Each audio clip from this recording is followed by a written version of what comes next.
vous informe d'une journée extrêmement importante. Ça se passe le 31 mai, c'est à Sifour. Je vais laisser mes invités vous présenter cette journée qu'il ne faut absolument pas rater, une journée et une soirée exceptionnelle. Vous allez voir le sujet, vous le connaissez, il nous tient particulièrement à cœur ici à Info 83. Je suis avec Virginie Perret, que je ne présente plus. Activiste, active, très active sur les sujets des violences sexuelles faites aux enfants, qui continue de nous informer, de nous mobiliser, d'essayer de rendre ce monde un peu meilleur pour nos enfants. Bonjour Virginie, à nouveau, bienvenue sur notre plateau. Vous avez été rejointe dans votre lutte par Claude Ardide. Bonjour Claude. Bonjour. Vous êtes journaliste, vous êtes de chez nous, journaliste qui a fait aussi pas mal de chemin en France, en national, mais vous êtes toulonnais et vous avez publié récemment un livre qui s'appelle Les enfants du purgatoire. Vous vous êtes immergé dans une brigade des mineurs à Marseille et vous avez rejoint Virginie dans le travail qu'elle fait ici sur notre territoire pour informer, pour mobiliser les acteurs en présence. C'est une évidence pour vous de rejoindre cette énergie folle qui est à côté de moi? Il y a toujours Il se trouve qu'après la sortie du livre, c'est un phénomène qui m'a un peu dépassé. J'ai été contacté par des représentants d'associations vraiment très différentes les unes des autres, alors que je ne connaissais pas vraiment. Alors des associations qui s'occupent des bébés secoués, je me suis rendu compte qu'il y en avait au moins 2 en France. Il existe hélas 500 cas de bébés secoués qui se terminent tragiquement. Et donc, dans la foulée, des personnages, je dis personnages parce qu'elle a une personnalité très très forte, m'ont contacté pour que je rejoigne ou leur mouvement, ou que je fasse écho à toutes leurs actions, tous leurs combats. Et c'est là où j'ai découvert... outre le travail que j'avais fait à la brigade des mineurs, l'immensité du problème qui concernait la maltraitance des enfants, la maltraitance des femmes, les violences faites entre les mineurs. Et je me suis rendu compte que, et c'est là où j'ai été un peu en colère, parce que quand je passais dans les médias, il y en a eu beaucoup, radio, téléjournaux, on avait toujours un peu tendance à considérer que ces violences-là, c'était une série de faits divers qu'on agglutinait les uns contre les autres ou les uns après les autres, alors qu'en fait, c'était des faits de société. C'est un fait de société, c'est un fléau. C'est un fléau. Alors, je ne sais pas si on peut parler de fléau, parce que le fléau, c'est... j'ai toujours tendance, un peu en sémantique, à penser que c'est quelque chose de passager, quoi, comme une espèce de tempête, un coup de torchon, un orage violent. Je ne parlerai pas de fléau, je pense que c'est un mouvement qui a toujours existé dans la société, qui s'aggrave, hélas, pour des raisons que j'expliquerai peut-être, enfin selon moi, que j'expliquerai plus tard. Et c'est pas quelque chose qui va disparaître du jour au lendemain. La parole des femmes s'est libérée, la parole des enfants se libère aussi, mais c'est très long, c'est très difficile, parce que la société ne répond pas aux demandes de ceux qui sont en souffrance. Et oui. Il y a un problème, alors il y a un problème à la brigade des mineurs parce qu'ils ne sont pas suffisamment nombreux et qu'ils ont de plus en plus de travail. Il y a un problème au parquet des mineurs parce qu'ils sont de moins en moins nombreux, qui travaillent dans des conditions techniques, humaines, qui sont absolument inimaginables. Et là, je parle de Marseille, on ne parle pas d'une sous-préfecture de province. Il y a des problèmes, il y a un nombre pas suffisant aujourd'hui de psychiatres, de psychologues. Les centres médicaux, psychologiques, là j'ai reçu un dossier il n'y a pas très longtemps, là, qui est très récent, un gamin qui est en souffrance psychologique, selon le territoire où il habite en France. Il peut attendre entre 6 mois et 1 an pour être pris en charge. Pour être pris en charge. Donc, c'est pas un fléau parce que je pense que c'est un phénomène qui s'étend. Il y a de plus en plus de violence, il y a de plus en plus de fractures. Alors, pas forcément d'ailleurs dans les milieux oui, défavorisés. C'est partout, bien sûr. C'est ce que révèlent vos différentes mobilisations en enquête. C'est que c'est dans toutes les familles, en tout cas dans tous les milieux sociaux. Et c'est vrai que vous vous mobilisez notamment autour de journées comme celle du 31 mai que vous avez rejoint. Cette journée, elle est un peu particulière. Elle se découpe en 2 temps, Virginie.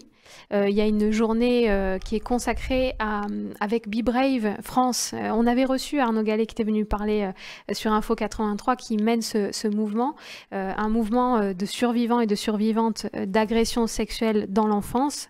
Et donc cette journée qui est pilotée par vous et Be Brave France, elle est destinée à faire se rencontrer, échanger les professionnels qui sont au contact des mineurs concernés. C'est bien ça ?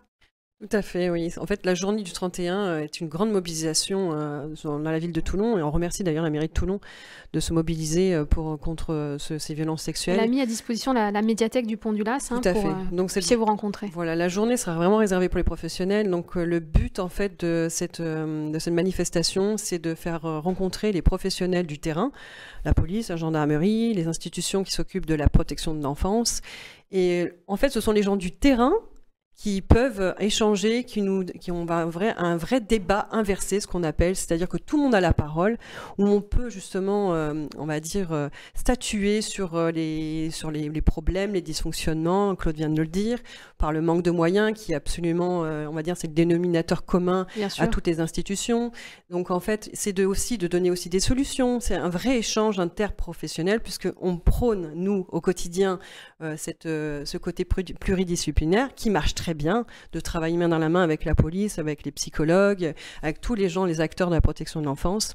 Et le fait de faire ce débat inversé, en fait, donc ce sera sur la journée, ce sera consigné en fait comme un petit cahier des charges, on va dire, un cahier blanc, comme dit Arnaud Gallet, donc qui est le co-président du Be Brave France.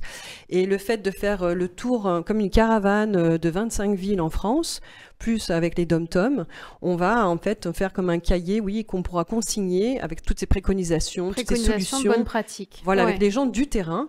Et en fait, on rendra ce cahier des charges à la secrétaire d'État, qui est en ce moment Charlotte Cobel. Voilà. Alors ça, c'est la journée. Vous, Claude, vous avez rejoint justement la caravane parce que vous êtes un homme du faire savoir. Donc vous venez aussi, vous êtes là pour soutenir et que le message passe bien. Et puis le soir, c'est autour d'un film que vous réunissez vos invités. Ils sont nombreux, vous allez nous les présenter. Le film d'Alva, qui traite de l'inceste. Il va être présenté au Ciné-Étoile de Sifour et vous organisez donc une rencontre.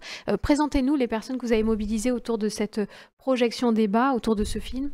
À savoir que c'est vraiment dans le cadre du Femmes Festival où je suis ambassadrice. Donc je remercie encore Luc Patin-Tringer qui se mobilise toujours autant pour parler de ce sujet-là. Donc c'est vraiment dans ce cadre-là. Et suite à la projection donc, de ce film qui est assez impressionnant au niveau de l'emprise, donc ça aussi, il va falloir qu'on en parle et on en reparle, toujours les mêmes mécanismes que la société a du mal à entendre.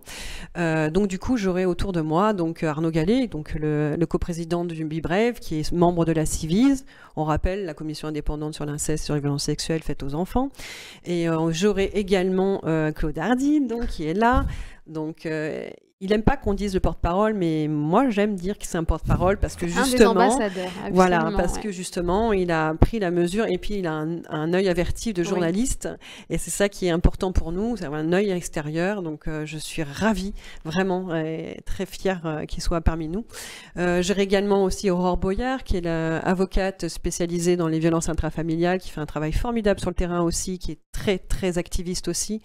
Donc voilà, on en parlera aussi. Et j'ai également Kira Guernan, qui est psychologue clinicienne, qui est vraiment spécialisée dans la victimologie enfants et adultes, au niveau aussi de la bienveillance aussi, tout ce qu'il faut parler aussi sur le terrain et qui s'occupe aussi de le recueil de la parole dans les cellules Mélanie. On rappelle, c'est les cellules où on enregistre les enfants au niveau filmé avec toute une pluridiscipline de professionnels. Voilà. Vous suivez Info 83 peut-être régulièrement, vous avez vu ce sujet, il nous tient à cœur, on invite régulièrement Virginie et tous les ambassadeurs qui gravitent autour de ce sujet parce que il est très important. Peut-être vous êtes parfois lassés d'en entendre parler et pourtant c'est l'objet de cette journée du 31, il faut en parler, il faut le rappeler, il faut échanger, il faut se connecter parce que nos enfants c'est un de nos plus précieux biens et en fait c'est très important de faire très attention à eux. Une violence sexuelle dans l'enfance, un inceste, c'est une bombe à retardement sur des générations.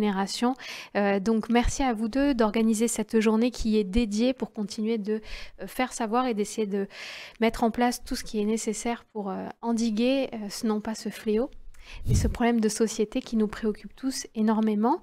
On se retrouve donc le 31 mai, vous avec les professionnels de la journée et à Sifour pour ce ciné-rencontre dans le cadre du festival Femmes.